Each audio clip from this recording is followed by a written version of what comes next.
देखिए जनता मंतर पे मैं हूँ और हालात देखिए, तमाम लोग यहाँ पर आपको विरोध प्रदर्शन करते नजर आ रहे हैं। सिर्फ सोच और डिमांड इस बात की कि जो हालात, जो परिस्थितियाँ बनी, जो स्थिति बनी है, ईरान के लोगों के सपोर्ट में तमाम लोग यहाँ पर मौजूद हैं। इन लोगों का कहना है कि इस प्रकार की स्थिति ऐसी नहीं होनी चाहिए थी।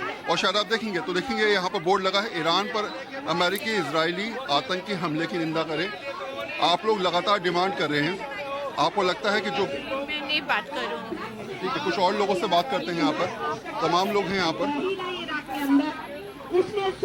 अगर मैं सर आपसे पूछूं कि जो स्थिति है उस पर आप क्या कहना चाहेंगे?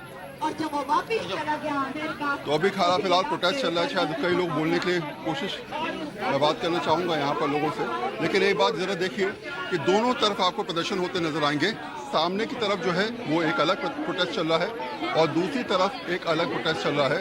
लगातार इन लोगों की डिमांड है, सोच है कि ऐसे हालात में कहीं ना कहीं ईरान पर जो कुछ भी हुआ है वो गलत है। मेरा सवाल सिर्फ आपसे सर इतना है कि आप लोग विरोध जो कर रहे हैं, आपको लगता है कि ऐसी परिस्थिति की परिकल्पना किसी ने नहीं करी?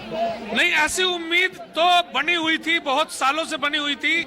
चूंकि अमेरिका बार बार जिस तरीके से ईरान को धमकियां दे रहा था और जो अमेरिका का एक स्टेब्लिश रुख है कि हमेशा ही वो दूसरे देशों को कुचलता है, दबाता है, हमले करता है, उससे ये संभावना तो बनी हुई थी और अभी भी बहुत दूर तक ये बनी हुई है।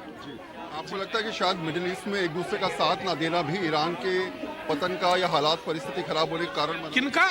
मिडिल ईस्ट में तमाम देश जो हैं वो ईरान के सपोर्ट में नहीं आ पाए और कहीं ना कहीं अपने आप को अलग थलग कर लिए, अमेरिका के सपोर्ट में खड़े हो गए। ये भी एक बड़ा कारण है ईरान के हालात खराब होने? नहीं, ईरान के हालात खराब होने में ये कुछ मदद कर सकता है, लेकिन ये बड़ा कारण नहीं है।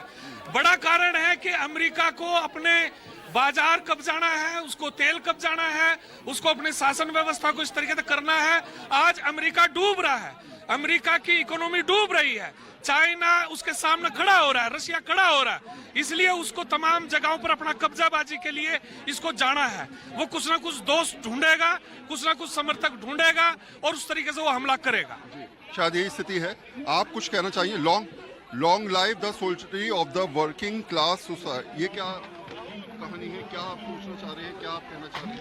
इस नारे से मतलब यही है कि हम लोग जब देख रहे हैं कि कोई एक देश दूसरे देश पर हमला कर रहा है, तो हम लोग ये समझ पा रहे हैं कि ये युद्ध को पैदा कर रहा है और इस युद्ध के खिलाफ आज हम लोग खड़े हुए हैं। और जब हम लोग इंसानियत की बात करते हैं तो ये किसी एक देश के इंसानों की बात नहीं है, ये पूरे दुनिया भर के जो इंसान है, ये एक इंटरनेशनल सॉलिडारिटी की बात है। हम लोग यहाँ पर ह्यूमैनिटेरियन ग्राउंड्स पे हम लोग यहाँ पर आके खड़े हुए हैं कि अलग अलग देशों पर जिस तरीके से अमेरिका बैकिंग करते हुए, वो चाहे पैलेस्टीन की बात हो चाहे ईरान की बात हो, हमले करवा रहा है, नरसंहार करवा रहा है, इसके खिलाफ आज हम लोग खड़े हुए हैं। इस तरीके से नरसंहार नहीं होना और पूरे दुनिया भर की जो वर्किंग क्लास है, हम लोग इस सॉलिडारिटी में है कि पूरे दुनिया भर की वर्किंग क्लास एक साथ खड़ी हो, इंसानियत के लिए खड़ी हो। तो आप देखेंगे यहाँ पर तमाम लोग प्रदर्शन कर रहे हैं, अपनी बात को रखते नजर आए। कुछ और लोगों से बात करूंगा मैं। शायद बहुत स्पष्ट बात है कि मैं एक सवाल मेरा आपसे यह है, अभी के हालात, तमाम लोग ईरान के सपोर्ट में प्रदर्शन कर रहे हैं। आपको लगता है कि लगातार एक के बाद एक मौतों की खबर आ रही है, अटैक चल रहा है एक दूसरे पे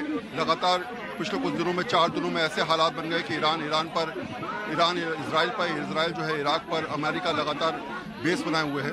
आप इस पर क्या सोचती हैं? देश की जनता कह रही है कि ईरान का सपोर्ट करना चाहिए, आप लोग सपोर्ट में यहाँ पर क्या करना चाहिए?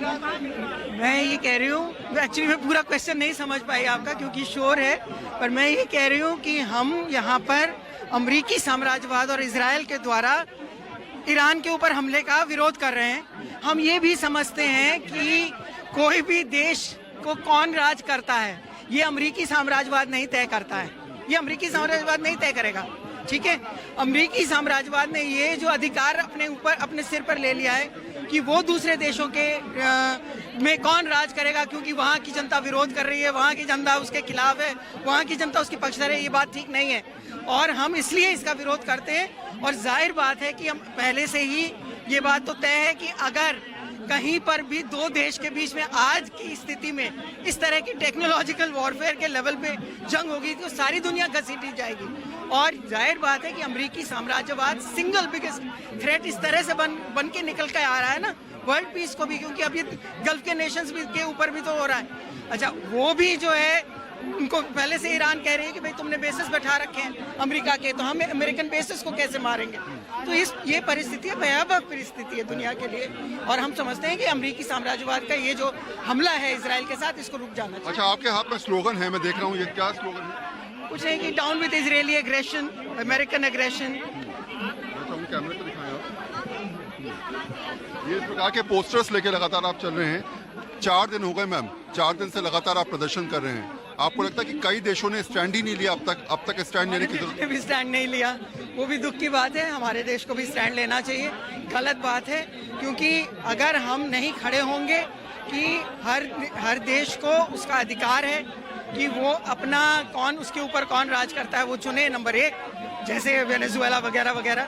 नंबर 2, अगर हम ये नहीं मानते कि फिलिस्तीन के साथ न्याय होना चाहिए, जो कि जड़ है वहाँ। तीसरा, अगर हम ये मानते हैं कि नहीं मानते कि एक आधी काट जबरदस्ती तेल के ऊपर जमाई जाएगी, तो वो भी गलत बात है।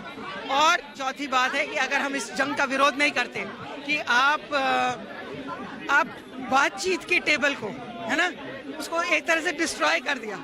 अंतर्राष्ट्रीय कानून जो होता है बातचीत के ऊपर, इसको डिस्ट्रॉय कर दिया। आप बातचीत के टेबल पे बात भंग बिना करे आप चले जाते हैं युद्ध के ऊपर, तो वॉर तो आपने बातचीत के टेबल पे भी डाल दिया है।